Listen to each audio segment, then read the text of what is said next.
சந்தன மணமும் வரும் காற்றினிலே சிவசங்கரி மைந்தனின் அழகினிலே பார்த்து மகிழ்ந்தேனே கண்களிலே அவன் பாதமும் பணிந்தேன் பக்தியிலே. குஹாஷண்முகா உன் பதத்தை துதித்தே உதிக்கின்ற வேதம் மகத்தான மந்திரம். அகம்பொளிருகின்ற சுடர் உந்த நாமம் தரும் இன்பமெல்லாம் கடம்பா கந்தா.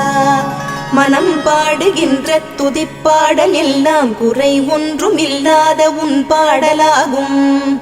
மனம் உருகி பாடி அடி போற்றினேனே அருள்வாய் அருள்வாய் துயர் தீர்க்க வருவாய்.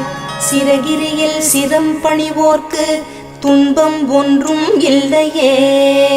பொறுத்தருள்வாய் பொறுத்தருள்வாய் சென்னிமலை ஆண்டவனே.